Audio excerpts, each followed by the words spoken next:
This is The World According to Jen and Carolyn.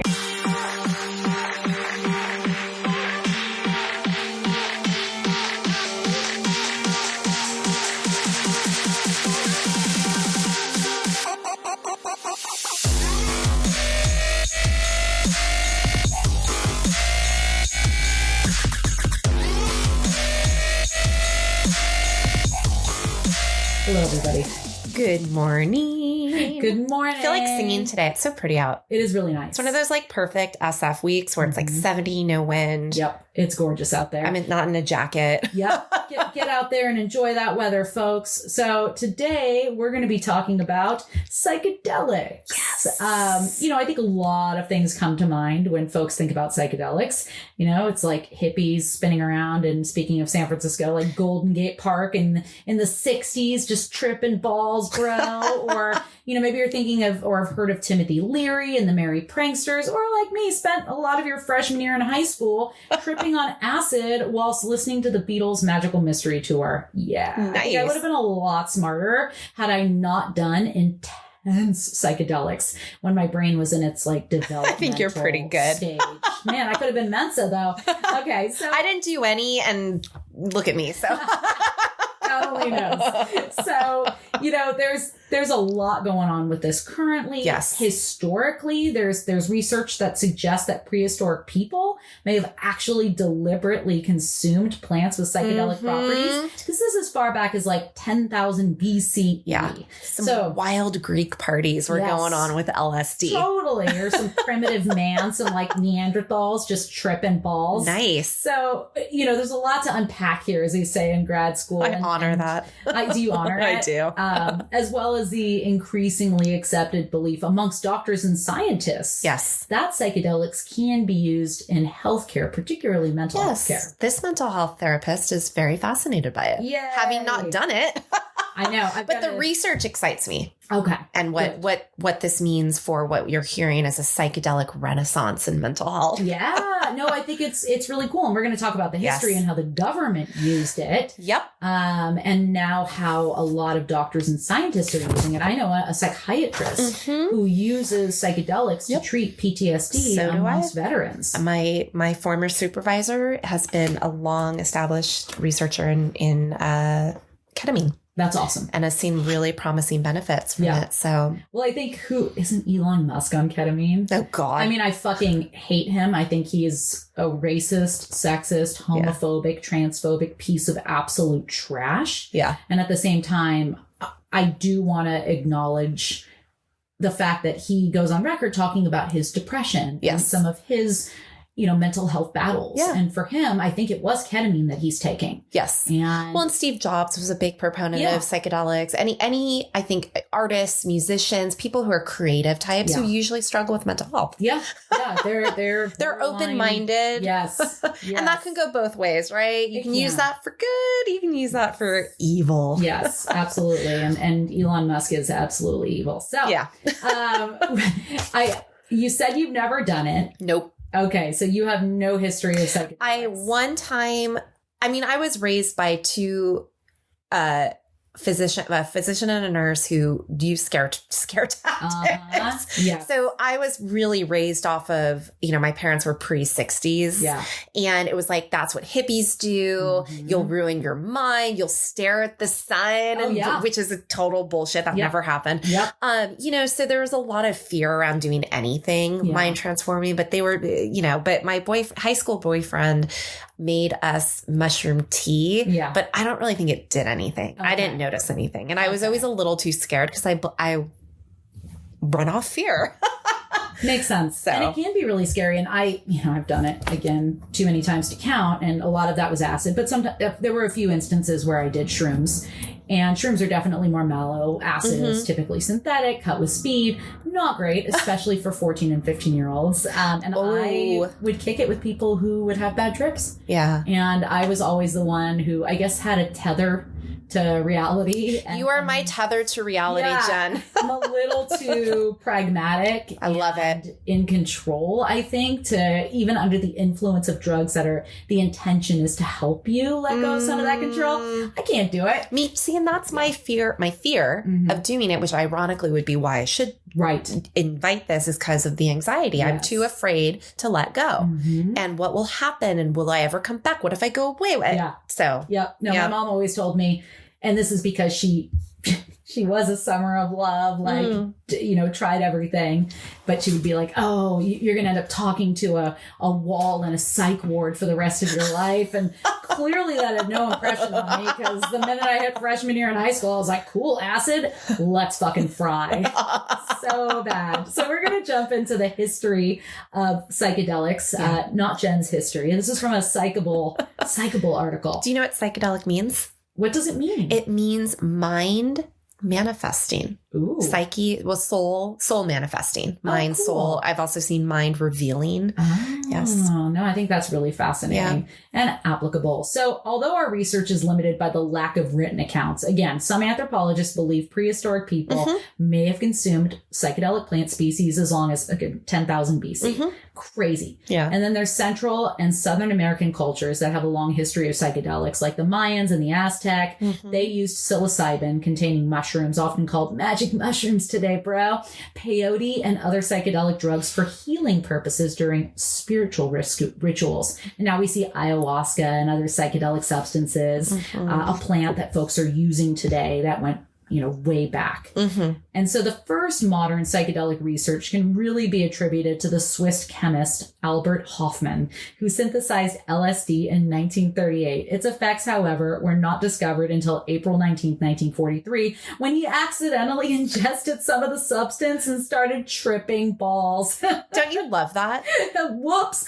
Why am I seeing God right now? Well, and isn't that, and again, the history of this is timely, because in the 1950s, chemists, and, we didn't have a lot of mental health drugs. Still, there hadn't been a new wave of pharmacology coming in, and they were actually trying to figure out how to deal with depression and anxiety and some of the other instances that were coming up with veterans. Oh. And so in the search for serotonin-based drugs, they found LSD, which is the most molecularly similar to serotonin. Oh, interesting. Yeah. That's very cool. In a lab. I love that he accidentally, whoopsies. I wish I could have been a fly on the wall. And he's an adorable man. He's there's a wonderful KQED documentary called, I think it's called Psychedelics in Mental Health. And he's just like this cute little old man, and they're interviewing him. And he's just like the most not hippie-ish at all. Aww. It's sweet. Oh, I'm going to have to look that up. Yes, it's a great documentary. Okay. And then the research continued in the U.S. and other countries through the 50s and 60s by scientists and psychotherapists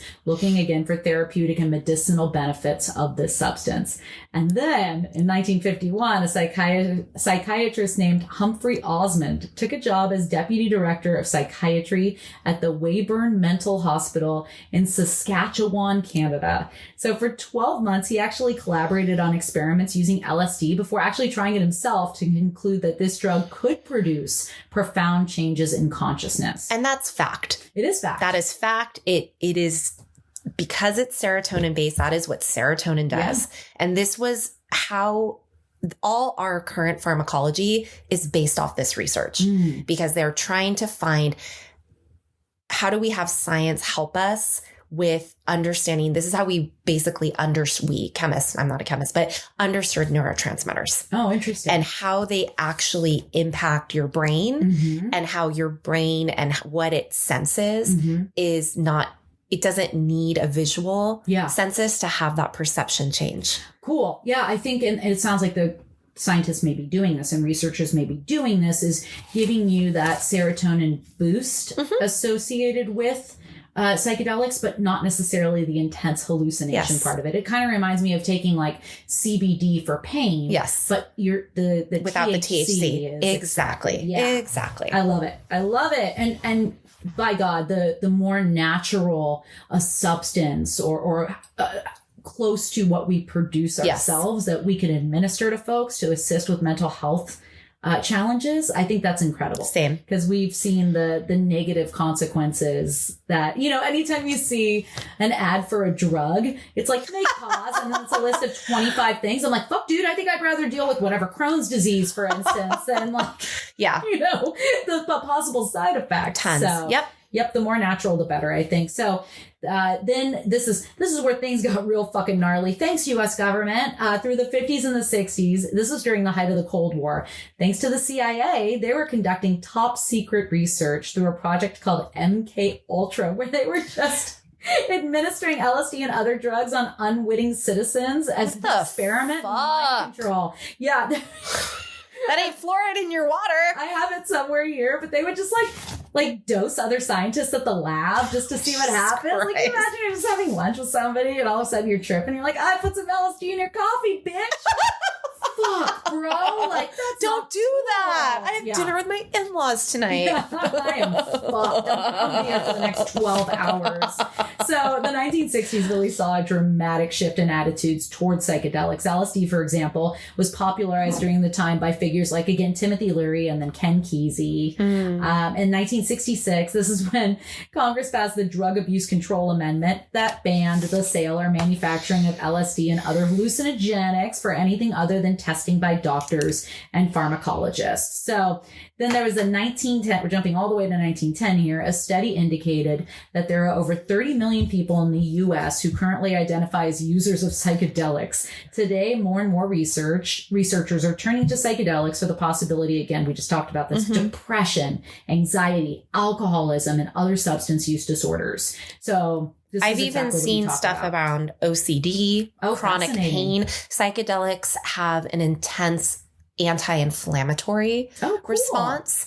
So you could see this helpful in cancer treatment, in you mentioned Crohn's disease and gut bacteria. You know, anti-inflammatory is very big now. Where stress has made us all a little inflamed. Yeah, it really has. And, you know, the more I learn about mushrooms, all types of varieties of mushrooms, they're eventually going to be our mushroom overlords, but I think there's a lot of really cool medicinal benefits. Yes. I mean, my friend takes lion's mane and another one every day. Yeah. And they have such incredible potential for healing. Yep. So, you know, Carolyn, can we jump into further dissecting the use of psychedelic drugs as psychiatric and medical you got treatment? it. Well, and again, remember, this is, like I said, this came from chemists, just like pharmaceuticals come from chemists.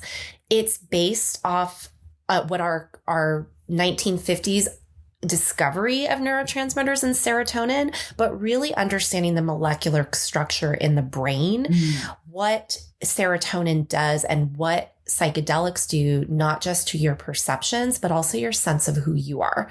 And in psychology, we call that your sense of self, which really boils down to you're going to see decreased self-judgment, decreased blame. And again, this is fascinating to me, and I don't ask me the biomechanisms of it, but something called your fear memories being minimized. So this is why you're seeing this a lot with trauma, PTSD, complex PTSD, anxiety, stress.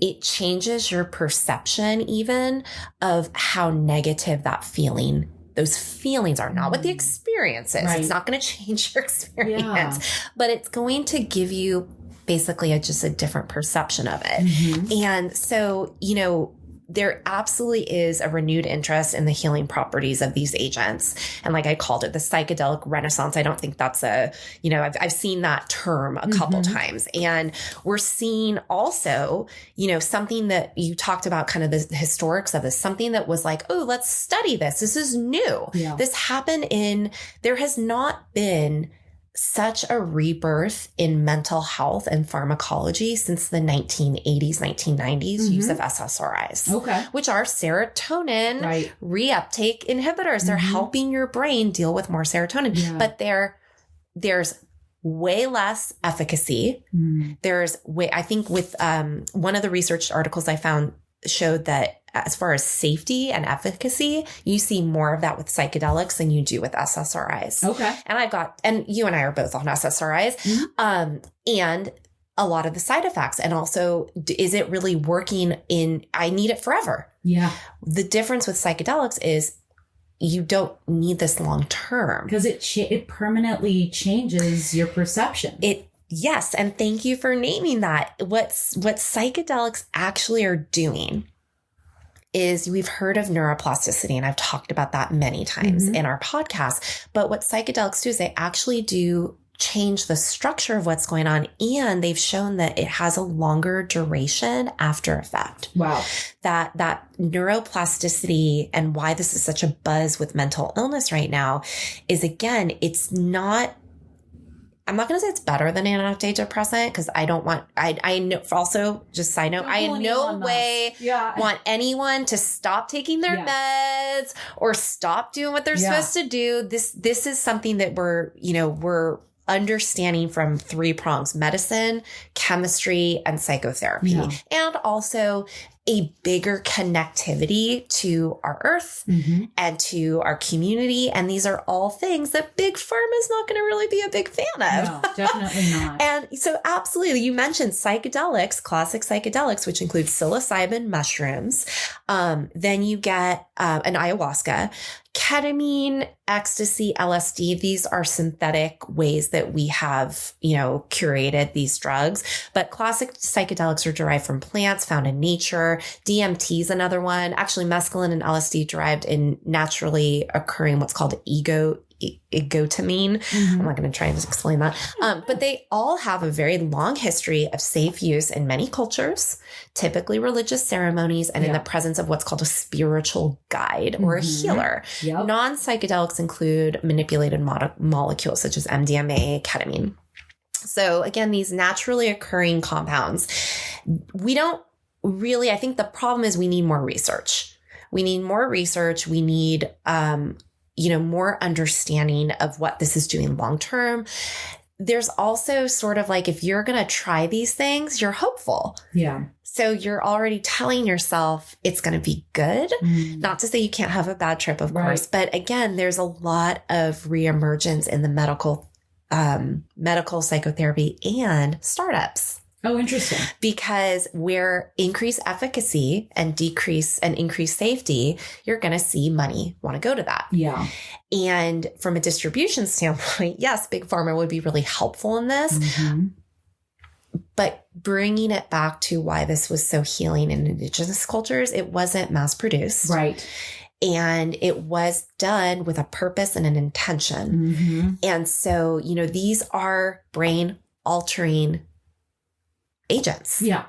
And we're all different people. Right. So what we can't say is, who it really helps and how. We're still trying, as in the mental health world, are still trying to understand this. Right. But you are seeing, again, more of a different perception because whatever we're doing right now isn't working. Absolutely. And we need a change in psychotherapy. We need a change in how we're addressing this, and we need new science. And like I said, we haven't had anything since the 1980s with SSRIs, when you heard about Prozac, and we've heard more shitty things about that. For sure. And I don't have a very good feeling about big pharma. No. So, how we use these, how they're done correctly, and also we're still just understanding the brain as it is an organ. Yeah. And so much of our science is based off neurosexism and the brain being used against women, people of color, and these substances being used against indigenous cultures and all the things that they did were seen as barbaric and not to the level of what we were capable of. I think people are ready to go fuck that shit.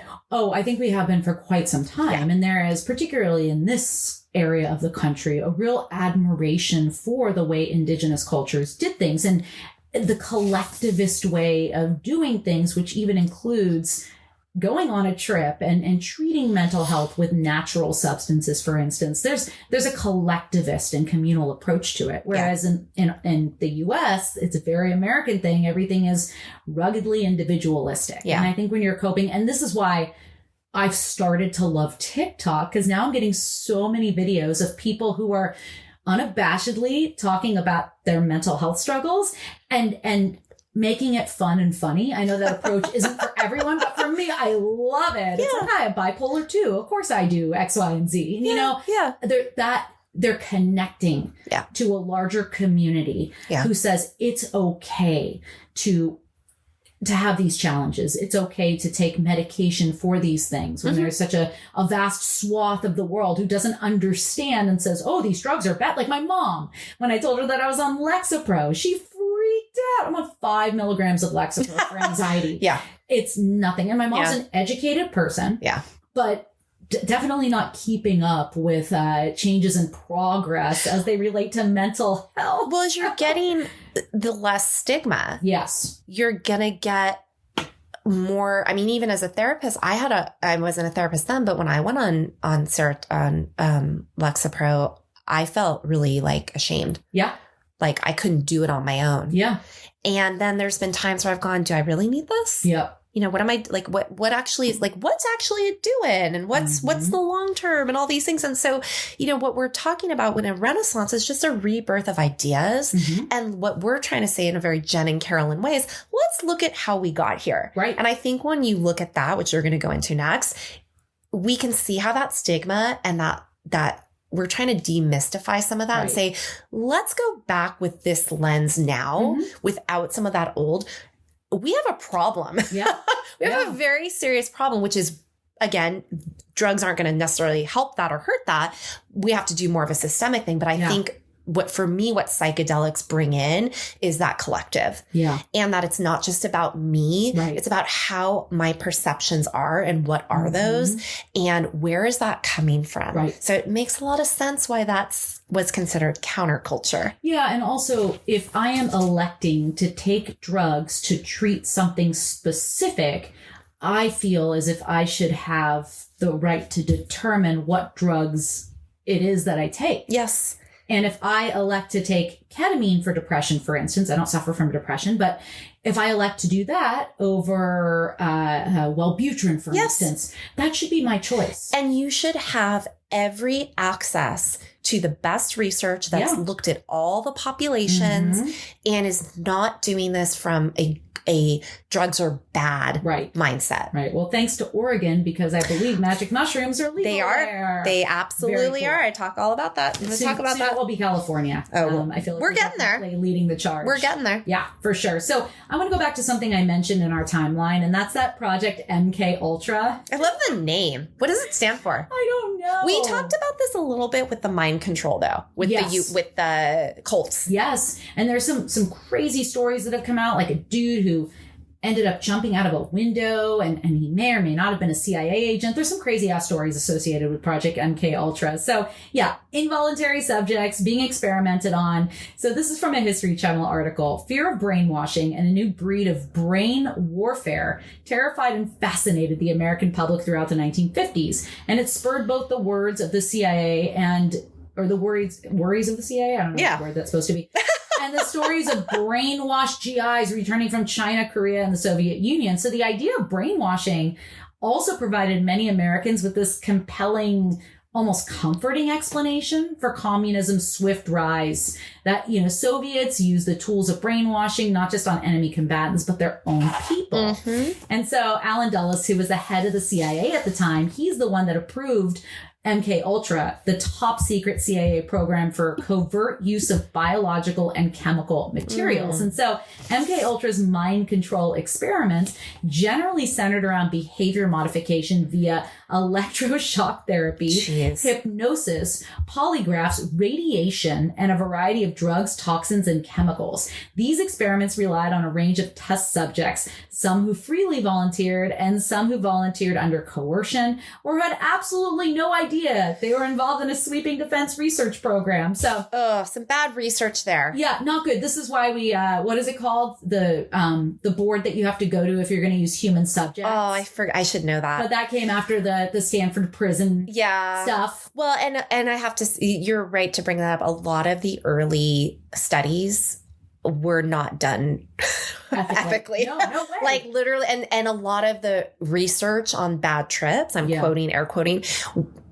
people were tied to their hospital bed and not told. That would definitely be a bad trip. I can't think of the worst trip. Yeah. Being restrained in a bright ass hospital room. fuck that. Exactly. So yeah, these folks, they, under coercion, they had no idea what was going on.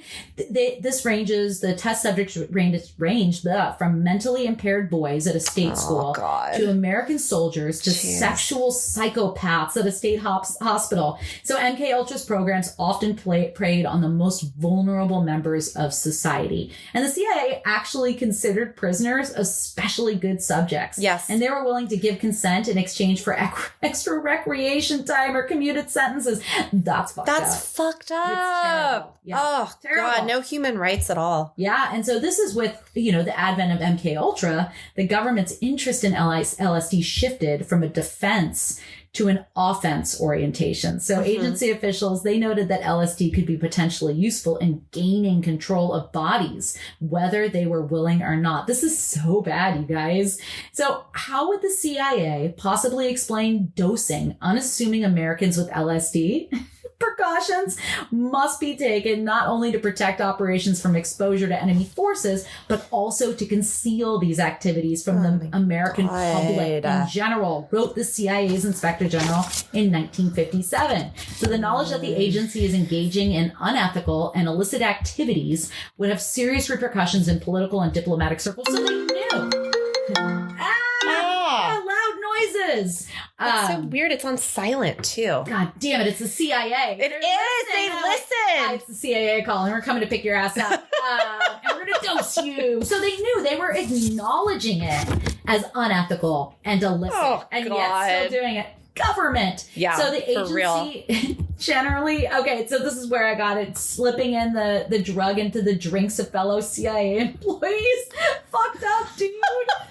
I could not imagine going to work and all of a sudden being like, holy shit, I'm seeing tracers. Like, what is going on? And then my, cubicle colleague being like, I got you, bitch. Oh. Yeah, don't drug your friends or coworkers. Yeah. Don't drug anyone without their knowledge. That's like day one of fucked up. Right. That might get you in trouble with Yeah, maybe. Just a little. And the police. Yes. So, Carolyn, now, I'm not sure everyone who participated willingly or otherwise in MK Ultra experiments endured lasting psychological effects. But I imagine, like I said, I'd be hella fucked up if I was unknowingly dosed by my coworker while unsuspectingly eating my lunch. So can we talk about the adverse effects of psychedelics? Well, okay. Yes, we can. But I also want to mention there's way more adverse effects of the current FDA approved psychopharmacological medications.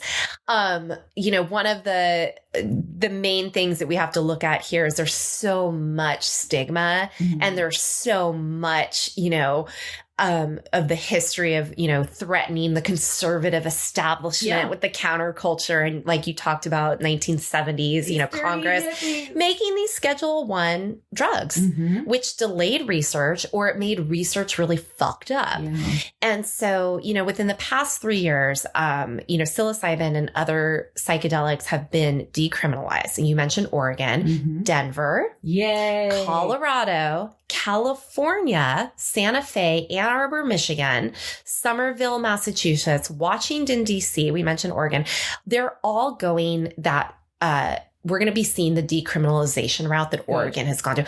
Jen, what is it about Oregon and Colorado that make them so politically open-minded? I don't know, because Denver wasn't always that way. I campaigned for Obama in 2008 because one of my moms lives in Denver. And so me and my ex-husband went out and it was considered a purple state at the time, meaning it could have gone either way. And it had historically been a red state. But really, and I think what's making it even more progressive is people from areas like California are moving to Denver because it is more affordable, slightly more affordable. This makes me want to go to Oregon, though, because also look what they did with death. Yeah. And allowing people the right to die. So anyway, side note. But yeah, we're seeing a lot of legislation. So like you talked about historically, Nixon, Reagan, the war on drugs, this shut down research. Yeah. And now we're seeing places like Stanford's hospital has a program called Brainstorm. Dr. Nina Vasan runs this program. And she talks about, these the research is what we really need. Because like I said, there is a buzz in mental health that we're looking for alternative therapies. Yeah. You can quote me, this is the next wave. Yeah. It's already here. Yep. And you know this because when you Google any psychedelics, you see sponsored ads, among other things. But you see, you and I kind of joke, although I'm somewhat for it if it gets it out there, but you see instead of, a bunch of hippies doing the stuff, now you see a bunch of, doctors and therapists in their best, Gap clothes, like standing in a lit room, like, come do drugs here. Let's normalize this. And so, it is important that we look though at, like I said, who is this helping? This is what Stanford's trying to do. Yeah. Who is this helping and how? Okay. So we talked about, yes, it's good for addiction. Yes, it's good for anxiety, depression, PTSD, complex trauma, OCD, chronic pain, dementia, end of life. I think and normally you wouldn't see a drug help so much. Yeah. But you commented on how this is something that molecularly structured in the brain is already happening.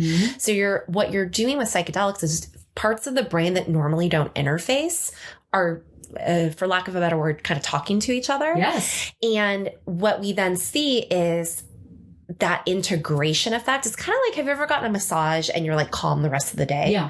Or even like leading up to it, you're calm. It's that same feeling and that same reaction. So we want to know, yes, the research is really initially promising, but we need larger populations. So the type of people that right now are doing this has typically been what I think the media would tell us is counterculture. Okay. So you're seeing Burning Man, you're seeing sort of more, not Guerneville. What's the place up in Middleton? Harbin Hot. Yeah. And you're seeing older hippies kind of do this stuff. Right. Well, okay. So yes, now that we're seeing this done at Stanford Hospital or Johns Hopkins Medical, but the VA has been doing this research for years and years. And so, but we need a larger population. We need to target more conditions. This is what Dr. Nina Vasan at Stanford's talking about. Also a longer duration. And we need to understand, yes, there's an importance of what is the risk? What is the consequence? And anytime you get that buzz in therapy, and like I said, the money's going to follow. Yeah. And so, then how do we use this information? How do we structure this so that it's safe? Yes. Not just a high. Yes, you're seeing a 75 to 80% efficacy rate. And what that means is that it works. Yeah. And it's some pretty safe. Like I said, a lot of the, altered states you are altering a state of consciousness in the brain. So we can't necessarily predict always. Yeah. And this is where I'm kind of still not sure on the science, but when we see the increase in neuroplasticity because of serotonin, that's the flexibility neurotransmitter. Okay. You're seeing more flexibility, new connections, new neural pathways. This is where it confused me. It says it breaks cycles, like old loops of thinking. Well, then that's perfect for trauma because that's all trauma is. I don't know how. Yeah. And I think and I don't know how. I'm sure the research is there. But yes, especially in addiction or where you can't move past something. You can't move past an old belief system. This is the work I've been taught to do is based off this. Yeah. Is it going to come though? I could sit in an office with you all day long though. In my world, I want to get you outside. I want to get you in nature. I want to let something happen. I would want to see this for people, and what they're doing this more is people who are antidepressants aren't working. Yeah. Or they're drug resistant or they're treatment resistant or all the different variables that come in. This would be a great population to work on. And in drug treatment, you are seeing that. I'd also want to see this go to people who, again, in all different populations, not just people who can have it. And you're still, what I thought was really brilliant about Dr. Nissan was she was saying, yes, and you're telling people this is going to help. So we want to see double-blind studies. That means both the researcher and the participant don't know what they're getting. Yeah. We want to see the stimulant. They may not even know. Well, they'll know they're in a study and they're getting something safe, but you want it to be done as close to how it was initially intended. Okay. Not just from this society standpoint where they're going, well, it's a safe room. We have a low lit lighting and carpet and there's a guide. Here's my spirit guide. Yes. And so, but why do we even have to remanufacture that? And this is where we struggle with, okay, so then you have coaches and quote unquote healers. I feel for safety reasons, it has to still be supervised. I agree. What's not over? I said overlord. There has to be some guiding regulations because you're going to give people an altered state of consciousness. I don't really trust every single Tom, Dick, and Harry who's going to do this. And I mean that as well in the therapeutic community. I don't trust everyone. I also don't trust the pharmacies, the big pharma community. So we have a lot of things that we need to go back to. And that's where you get the collectivism of let's talk about what all this mistrust is doing and probably why we all need to be on psychedelics is we're all, it's just manipulation. And now I'm going down a rabbit hole. But anyway, so you have to have safety. You have to have rapport. We don't need this rush to commercialize without research. I think, you've seen that happen with cannabis and where you've seen it be the most detrimental, I think, is who's excluded from this big money-making opportunity and screwing small businesses, small producers, because the taxes associated with it are so high that they can't afford to remain in the game, and some return to the black market, etc. So, it's a capitalist society. And ordinarily, when we, quote unquote, we determine that something works, you have to be able to monetize it. And then you get further and further away from the initial intention of the thing, I think. So, yeah. Well, in the rebirth, the profit margin has to be human capital. Not financial capital. Actually, these drugs are intended to help a society work better. By helping the individual and having a ritual. I worry when we talk about weed, if you're going to sit now, all kids go, oh, well, weed's legal, so it's fine for me to do it. No, little 14-year-old. Actually, we are seeing psychosis and mental health issues on your young brain. So you mentioned being 14 and doing some of these things. I don't know that I want that for a teenager. It's a lot stronger than it was when we were kids. And that even as an adult, I have found myself in situations where I've taken a hit off of a pen. And I'm like, holy fucking shit. It's not the same. Borderline hallucinating. You are. Now. Whereas the shit I got as a kid, it was like sticks and fucking seeds and stems and like brown and gnarly. So things have changed. The potency is so much stronger. I just want to touch briefly on the use of psychedelics for spiritual reasons. And, really we owe a lot of this to indigenous communities. They've cultivated relationships with and accumulated knowledge on psychedelics for a very long time. And we talked about, the types of plants that they've used to facilitate these trips. The Maya Aztec, the ayahuasca. Wait, I can't say ayahuasca. That. No, not ayahuasca. Owaka. There, that's how you say it. Oh, cool. I had to remind myself of how to pronounce X's.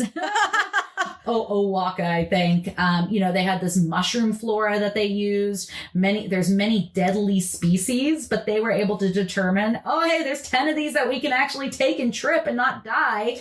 And ancient research. Ancient research. I don't want to know. Trial and error on that must have been real fucked up. So, we owe a lot of this research or initial research and use to indigenous African and non-European cultures. So I just want to acknowledge that first and foremost. But where we see like recorded evidence of the ability of psychedelics to induce spirituality in significant experiences, that's here in the 60s. And that was the Good Friday experiment, the results of which were later corroborated by recent studies into the mystical qualities of psychedelics. So what the hell is the Good Friday experiment? Sounds religious. It is. This is from a Brain Stuff article. Didn't work out too good for Jesus. It didn't, Jesus was like, why are they crucifying me? But in 1962, Timothy Leary again and the physician/minister Walter Pankey, they were both based out of Harvard, and they decided to conduct this experiment with the Harvard Divinity School. They got 20 volunteers from the theological school, randomly assigned into two groups. Half got a dose of 30 milligrams of psilocybin, while the other half received a dose of niacin, an active placebo, which causes a physiological reaction similar to that of psilocybin. Oh, cool. So neither group was actually aware of the drug they were given. And the experiment was double blind, as you mentioned. And so they're all fucking tripping. The site of the experiment was in this chapel on the campus of Boston University. And, some of them had a great time and some of them had a bad time. And they did a 25-year follow-up, and they discovered that the experience influenced these folks long into the future. One of the subjects in the experimental group who received the psilocybin was this dude named Huston Smith, who went on to write several textbooks on the topic of comparative religion. Whoa. But, I think Timothy Leary actually lost his job specifically for this experiment. So again, not the most ethical thing. And there were people who had really bad trips. Yeah. One of whom I think needed to be taken away in restraints because he was tripping so hard. Yeah. Which can happen. Not having a good time. So again, this is kind of nothing new. But now, more Abrahamic faiths are starting to incorporate. I love that. Entheogens, substances that occasion spiritual experiences into their own practices. And they're talking about biblical traditions, and they're talking about it looks like there's some evidence of cannabis use in the time of Jesus. And again, the archaeological evidence showing that this stuff goes back really, really far. We're so egocentric that we think we came up with this shit. I know. Human beings are crazy, especially in our Eurocentric culture. Yeah. So, but it's really complicated because the Religious Freedom Restoration Act prohibits the federal government from substantially burdening a person's exercise of religion, even if the burden results from a rule of general applicability. So what does that mean? In other words, even if a substance like ayahuasca is federally legal, groups using it for sincere religious purposes may be able to seek out protection under the RFRA. That's fascinating. Also, I really want to go to the Jewish Psychedelics Summit. Oh, that'd be Happy amazing. Passover, by the way. Happy Pesach. Happy Passover, bitches. Smear some lamb blood on your door frame. So, again, we mentioned that Timothy Leary lost his position at Harvard. Then he hooked up with Ram Dass. That's how they became friends. See? That's Ram Dass, I think, I don't know if he left or he got kicked out, but he was at Columbia? I don't know. He was at some other fancy fucking white bread. I know, but I went to CSU. I didn't go to Harvey. They got the money to be able to do these things. But same thing. I mean, these guys started off as the picturesque 1950s scientists. Yep. And then, like any good, curious, what makes a scientist and a researcher curious is how can this help society? Yeah. They were radicalized. But I remember hearing back in the day, we only use X amount of our brain on a regular basis. Yeah. We're only able to access certain recesses of the brain or whatever. And then when we take psychedelics, it opens all these doors and we start utilizing parts of our brain, as you mentioned, that we ordinarily can't access, i.e. don't utilize. Well, and also if we think of the brain as what it's doing for survival is helping us shape our perception of sensory information. Yeah. So I could be in a really bad mood. And if I go to a really beautiful place, if I change my scenery, I can change my perception. It's kind of hard. And, I think when you're traveling or you're seeing things, you're like, wow, that sense of awe you feel. And what I think is fascinating with psychedelics is they're able to induce that experience. Yeah. Without needing the sensory. From my own couch. Yes. But it's the magic of your own imagination. Yeah. No, and that's really cool. So I think there's some truth to that, Jen. For sure. So, I only want to touch on this really briefly. I mentioned that, one of the participants in this had to be physically restrained, and then another had to be given Thorazine and a trank to calm him down. So it had me thinking about, as we touched on briefly, hallucinogenics affect different people differently. And like I said, I've always handled it well, but I've seen my fair share of folks having really bad fucking trips. Can you give us just a little cartoon version of, what does psychology and medicine say about the varied impact of these substances on the human brain? Well, like I said,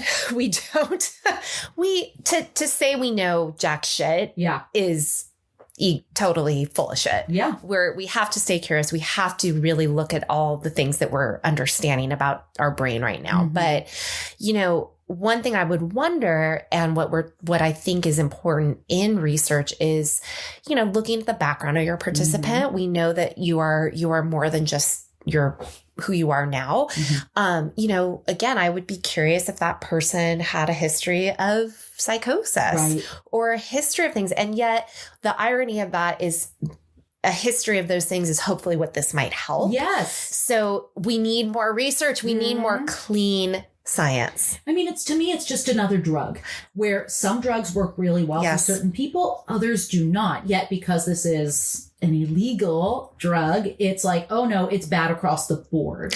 Well, and again, when you use that word illegal, because who says it's illegal? Yeah. Well, Schedule 1. Yeah, but of course they did. Yeah. Because it worked in their best interest. Right. Now that, again, follow the money trend. And so absolutely, you cannot deny that the psychedelic experience, which is a term, the altered state of consciousness, it's going to change brain operation. And what we're talking about is that prefrontal cortex. It can reshape the molecular structure of the receptor. It's called the 5-HT2A. Oh, cool. Just know it's serotonin based. Okay. That all current legal pharmacology is targeting as well, but not as well.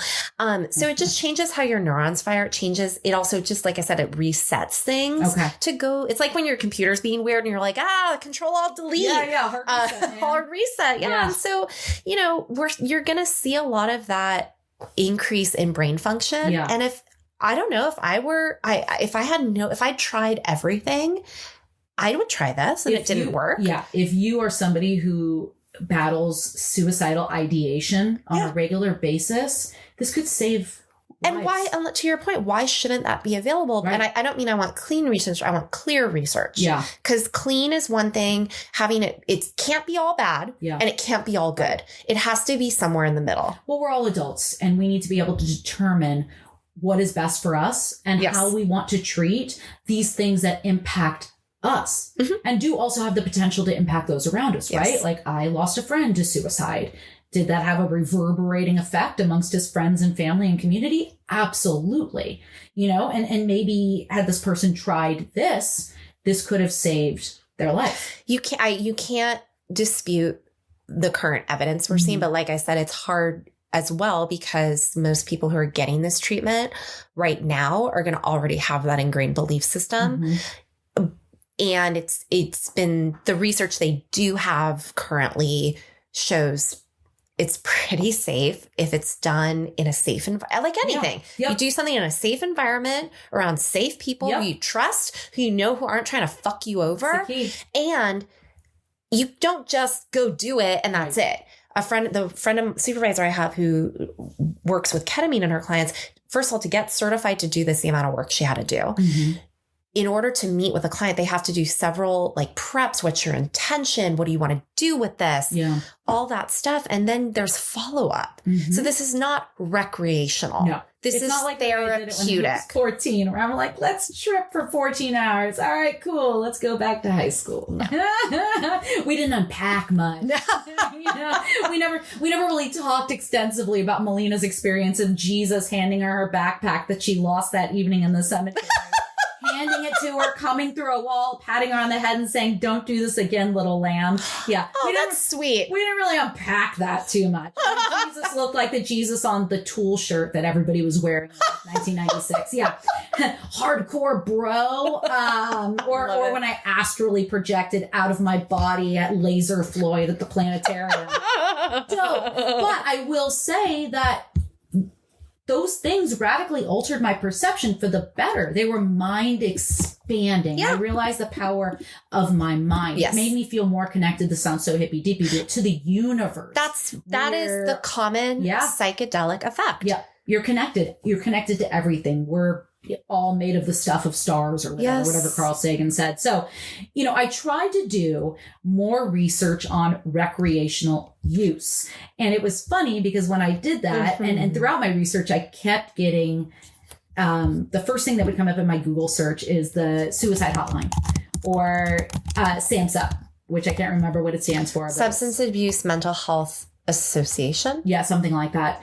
But anyway, it's like, oh, if you're thinking about dying by suicide, like, don't do it. And I'm like, I am not looking for this information. So I had to weed through a lot of that to even find what I was able to find. So this is from a Hill article. Consumption of magic mushrooms and other hallucinogens by young adults nearly doubled over the past 3 years, a new study found, illustrating the accelerating pace of America's psychedelic revolution or renaissance and growing societal acceptance for mind-altering drugs. And research actually found that 6.6% of adults from ages 19 to 30 used hallucinogens other than LSD, thank God, a category dominated by psilocybin in 2021. So, middle-class moms are starting to microdose magic mushrooms for all sorts of reasons: anxiety, depression, PTSD, you name it. There was a woman interviewed on Dr. Phil.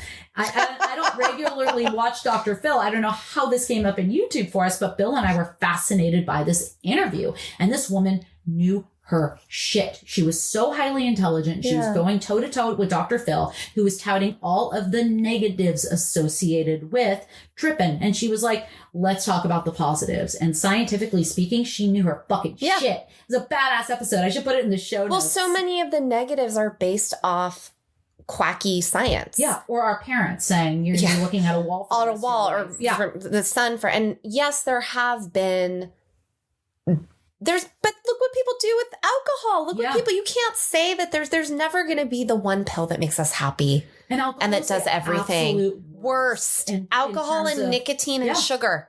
Which are all legal. Death and depression. And this woman, I was like, well, where are the correlatives between psychedelics and suicide? I couldn't fucking find them. And this one doctor, Nora Volkow, she's great. She said the main danger I'd be worried about is a bad trip. She said because a bad trip could result in suicide. It could. Yes. It very well could. So again, how factual is this claim? I'm going to say death.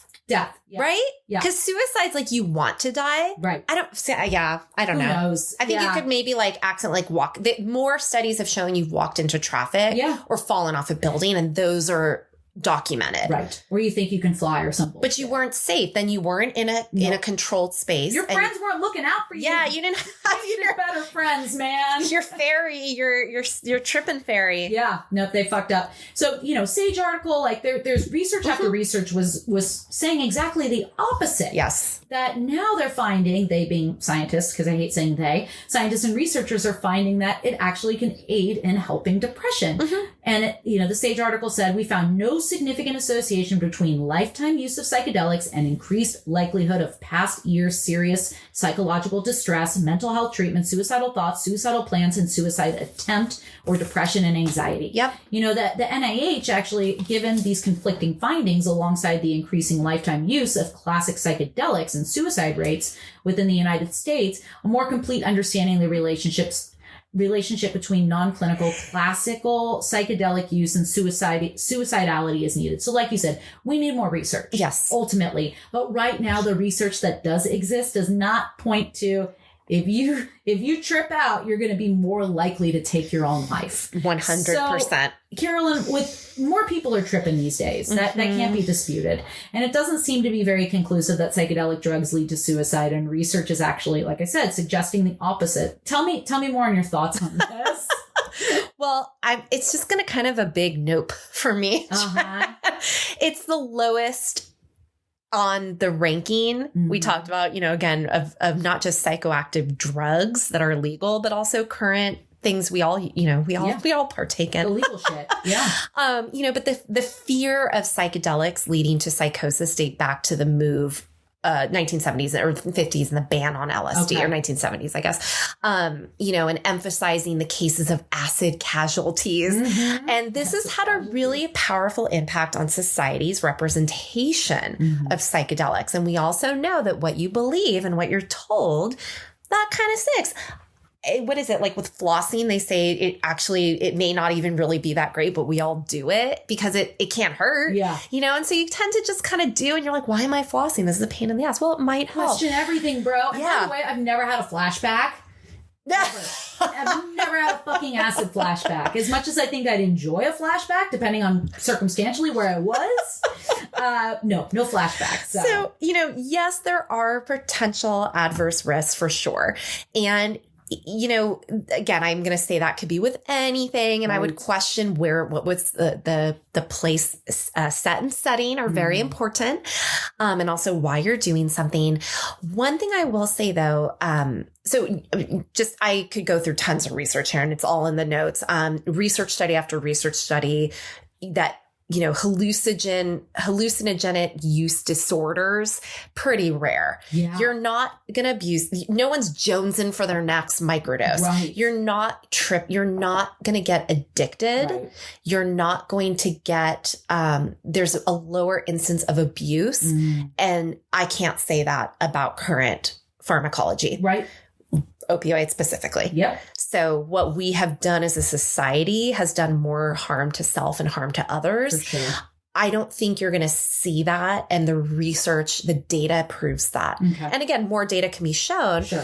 Yes, there are challenging experiences to anything, is the therapeutic language to the bad trip. Mostly what you're going to find, you may feel is feelings of fear, anxiety, maybe some paranoia. Again, you are tapping into the brain. But if you have a guide who's kind and you trust, that's going to minimize some of that. And you may actually come out of that feeling stronger and more able to cope later on. So, you have to assess the risk of anything you put in your body. Always. I will always, be on that side of that. But, many of the risks are based off these perceptions that originate with that first wave of psychedelic representation, which was completely over sensationalized by the media, by the government, led to a lot of stigma. Yep. Modern anti-psychedelic legislation, is over 100 years old, and it's based off trying to get rid of indigenous and native cultures and, penalize these as addictive or insidious evils in those cultures. So I want a fresh slate. I want a new look at this, just like I want a new look at history. Yep. I want a de-whiteified. No, it's true. A less European and also and patriarchal. And from the perspective of the CIA, categorizing this as a class 1 substance, I think they saw the immense potential for opening people's minds and getting them to think more critically. Well, because they didn't want to go to Vietnam. Yeah. The connection between people saying, I don't want to go fight in Vietnam. Right. That's why this happened. For sure. Prove me wrong. No, I think that the CIA and the government in general said we have to do anything we can to tamp down this counterculture, because it's not just about peace and love. It's about thinking critically. It's about questioning. It's about dismantling an inequitable society. And they saw that as a means by which to achieve these things. It wasn't just, oh man, we're watching all these people that we unwittingly dosed have bad trips, so this can't be good. No, it was the potential, the immense potential to enlighten society in a way that would threaten. Yes. And it worked then. And I think it's going to be different. I hope it's different now because we actually are able to disseminate different information. Yeah. Well, thanks to the internet.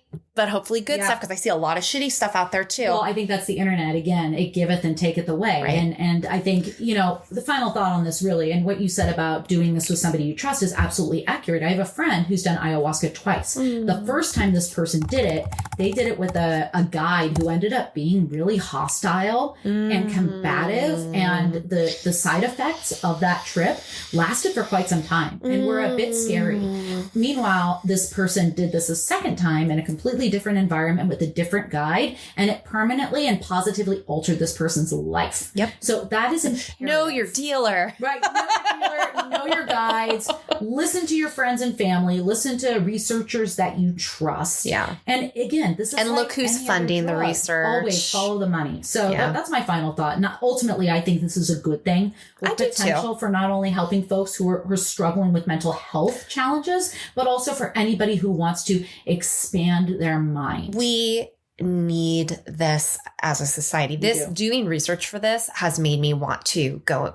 Let's go microdose, dude. Develop this work. Yes. Well, we're going to start with us. We're going to do some microdosing. I'm going to try. Back. Maybe we're going to do some TikToks. We're going to film us doing it. Should live stream it. Who wants to pay to see that? Can that be our OnlyFans page? Probably. I think if we did it in minimal clothing, we should probably get a larger audience. But that's not what we're here to do, folks. So we'll leave you with that. And we will see you next time when we look at Greek life, the history of fraternities and sororities. Yeah. Have a good week, everybody. Thanks, everyone.